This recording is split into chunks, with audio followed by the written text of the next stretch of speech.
Hello guys, electric vehicle batteries and charging electric vehicles are the way forward, and they are the future. Automakers are daily adding more EVs to their lineups. From well-established manufacturers to new names such as Rivian and Lordstow, everybody is working on an electric vehicle. So, what is this electric vehicle I'm talking about? The electric vehicle, or EV short, is a vehicle partially or fully powered by electricity. Because they have less moving parts for maintenance, their running costs are low, they are very environmentally friendly, and they use little or no fossil fuels at all.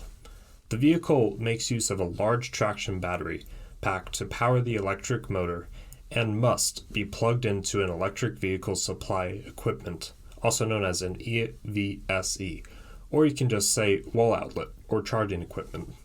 This vehicle completely runs on electricity, so it does not contain your typical fuel components like a fuel line, fuel pump, or fuel tank. And most of all, you can charge it from your wall outlets with an adapter. The first electric vehicle was first developed around 1832, almost 200 years ago, by Robert Anderson, but it became more practical around the 1870s. When you mention electric vehicles these days, the first thing that pops into your head is Tesla. In 2008, Tesla Motors released its first car, the Roadster, a car that was completely electric. It reached 245 miles in a single charge, which was a range outstanding for a production electric car. Early electric vehicles were capable of around 90 to 120 miles before they needed to be recharged. Current electric vehicles can reach about 260 miles per charge. Besides Tesla, to date, Tesla can reach up to 350 miles per charge. In the US, it can cost you around $21 per month to charge an electric vehicle from home, or it can be free in public car parks. So, how do electric cars work? Well, all EVs have an electric motor instead of a gas or diesel motor. The vehicle works by plugging it into a charging point, taking electricity from the grid. The electricity gets stored in the rechargeable batteries that give the motor power, which turns the wheels. Because EVs accelerate faster than traditional fuel vehicles, they feel extremely light to drive. Some electric vehicles use nickel metal, hybrid,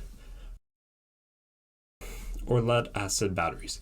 The common standard for a modern EV battery is now lithium-ion batteries, which have a longer longevity and are outstanding at reserving energy. With all the improved efficiency, they are still a long way to go with these batteries, as they can face, thermal explosions, which have caused explosions in the Tesla Model S. So let us take a look at all these key components of an electric car: the battery, the charging port, the DC converter, electric traction motor, an onboard charger, power electronics controller, thermal system for cooling, traction battery pack, and the transmission. All of these components make up the EV, so let's take a look at them individually under the hood. First of all, the battery.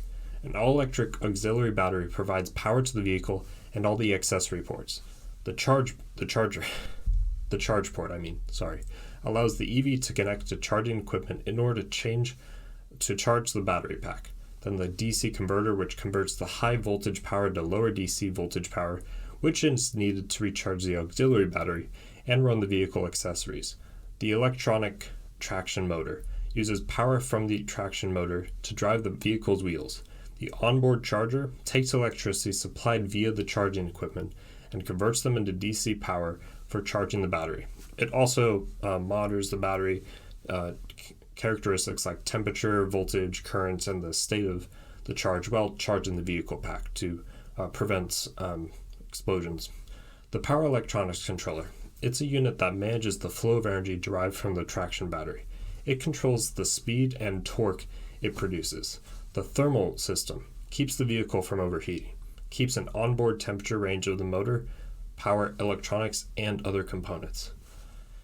Finally, the battery traction pack. It's one of the components that stores electricity that is used by the electric traction motor. Combining all this together, the electric transmission transfers mechanical power from the traction motor used to drive the wheels. There are two types of electric vehicles on the market so far. The fully electric and plug-in hybrids compared to gas or diesel engines. Battery-powered vehicles have about 98% fewer moving parts that need maintenance. They have very little noise, no exhaust, spark plugs, clutch, or gears, It uses rechargeable batteries and doesn't burn fossil fuels, unless the power plant that charges it does. These vehicles can be charged at home overnight and will provide you with enough range for your journey during the day. However, long journeys and roads that require you to climb hills would mean that the fuel cells require charging before you reach your destination. Driving downhill, on the other hand, can help by charging the battery packs. Don't get stranded though. If you travel too far from a charging port, you will get stranded. Charge time for a typical EV ranges from 45 to 10 hours, depending on the size of your battery and the speed of the charging station. Range is one of the biggest problems for the EV, but it is something the EV industry is looking into. The hybrid plug-in EV is a mixture of battery and petrol or diesel. These vehicles are better for traveling long distances, as you can switch between fuel and electricity if you get stranded. There are some disadvantages that apply to the combustion engine that need more maintenance because, well, it's still, in a lot of ways, a car. A traditional car, I mean. They have smaller battery packs, engine noise, and the cost of fuel all make it not as great. The car market is heading in a different direction. Most individuals want to go green and save on paying for gas, and others just hate the hassle of going to a gas station as to where they can just charge their cars at home. There's a lot of reasons why people buy EVs. They feel they can just park their car at home, plug it into a charging port, and the next day they will be all set. But also, there's a potential to have AI-powered cars. The 2021 Mini Electric hardtop takes the spot for offering the lowest price in the EV market at just under $30,000, and the Tesla Model S at $80,000 is one of the most expensive EVs. The batteries of the EVs make up about a third of the vehicle cost. The reason why they are so expensive is because of what goes into each battery. You see, these batteries that go into your laptop or iPhone that you might be watching this on, yes, the EV uses the same rechargeable lithium-ion batteries. They're just bigger to allow them to deliver a lot of energy to the vehicle.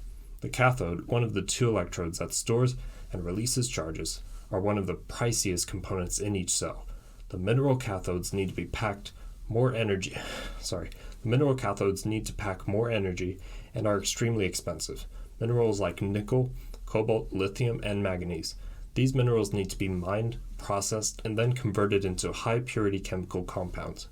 Batteries for these typically cost EV about $7,000.